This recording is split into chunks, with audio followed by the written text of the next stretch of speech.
Hi everyone, this is Aaron from HH Watch Reviews. Welcome back to the channel.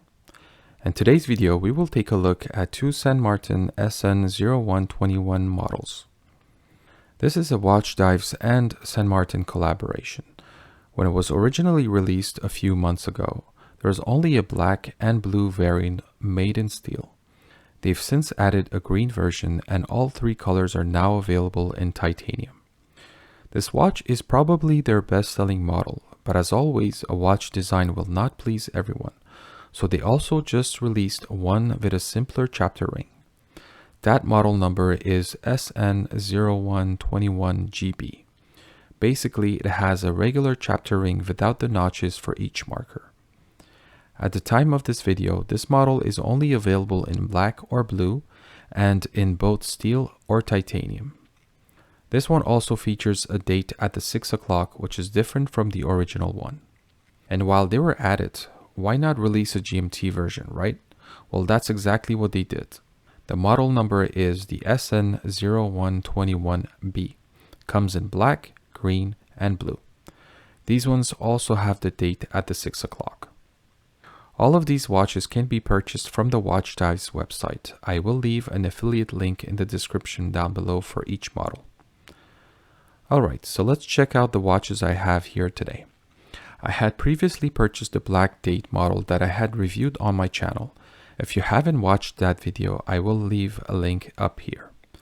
This time, I decided to go for the green no date version in stainless steel and the blue date version in titanium. Let's go over the measurements and specifications of the watch and some weight numbers. We have a diameter measured at the bezel of 39 millimeters, a lug-to-lug of 47 millimeters, a thickness of 12.8 millimeters, a lug width of 20 millimeters, and a screw-down crown that measures 6.4 millimeters. Inside, we have a Seiko NH35 automatic movement. It has 24 joules, 41 hours of power reserve, beats at 21,600 beats per hour. It hacks and hand winds.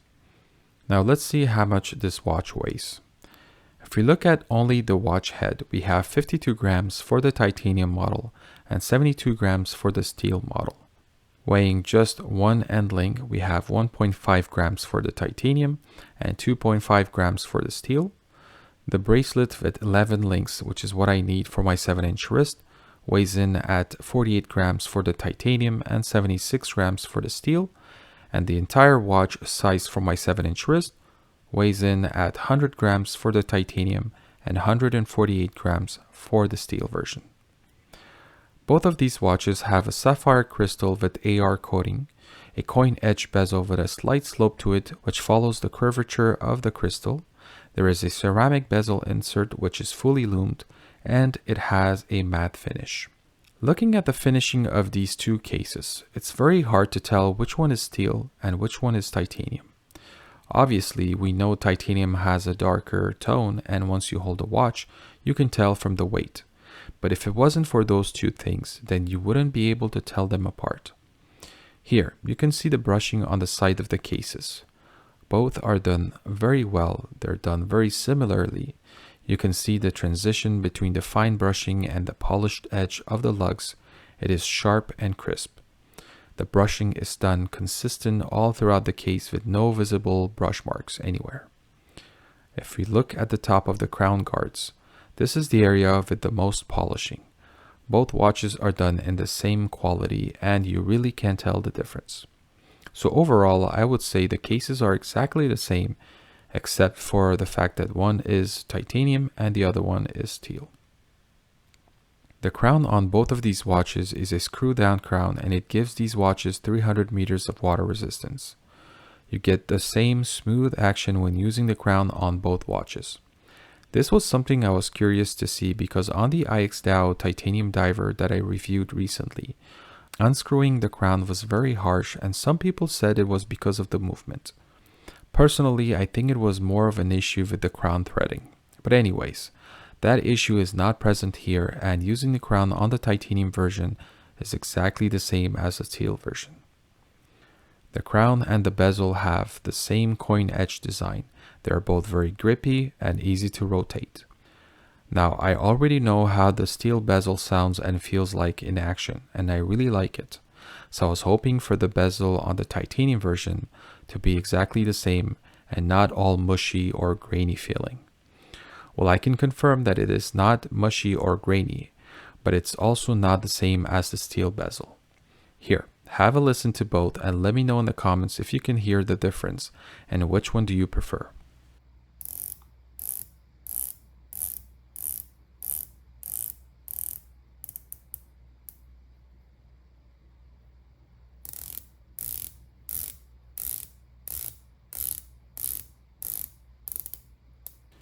I haven't looked under the bezel, but I feel like the titanium version has a bigger, deeper grooves. The sound is definitely louder on that one.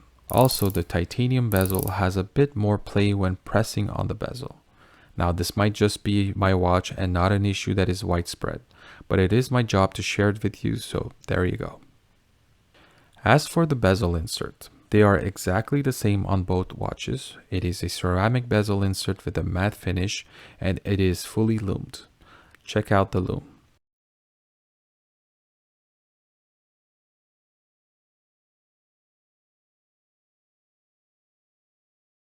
I've gone through the dial extensively in my original SN0121 review, and in that video I explained why I think this is the best Pelagos homage.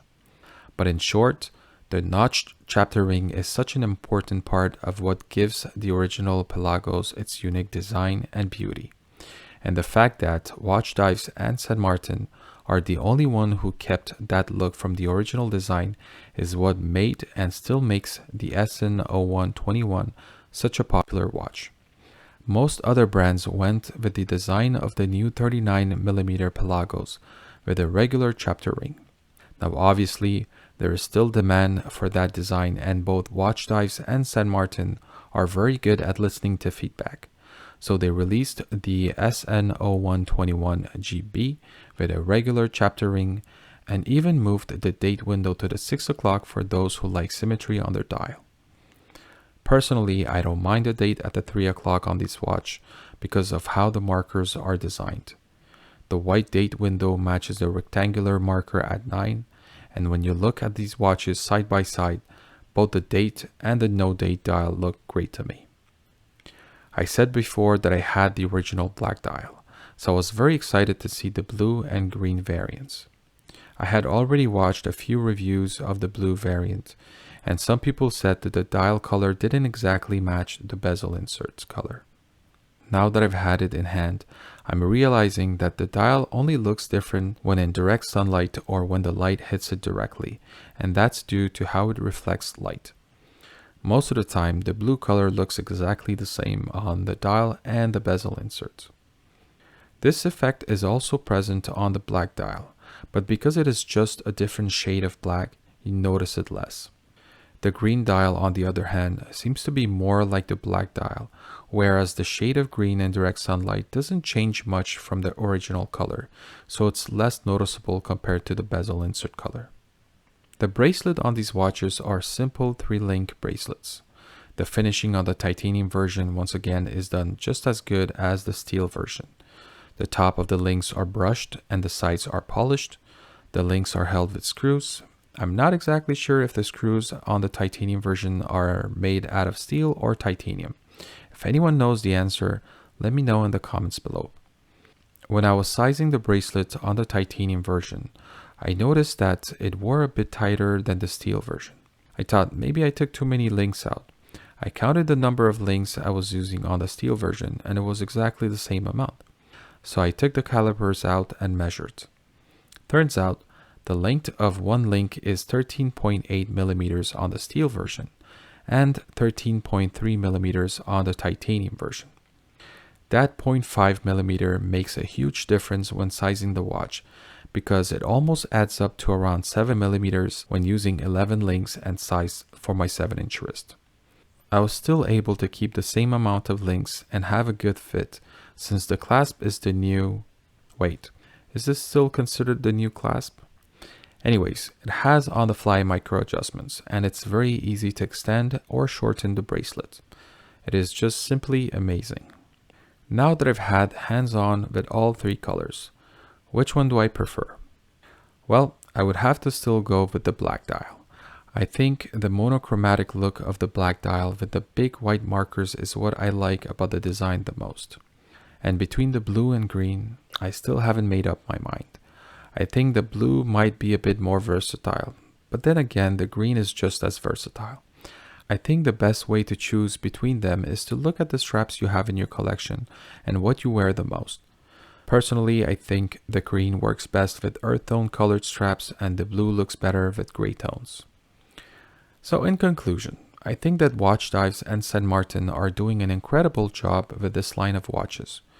They're giving the community what they're asking by providing different models such as the GMT or the regular chapter ring version. I'm sure that if they keep coming up with new colors, maybe purple or yellow for example, the demand for these watches just won't stop.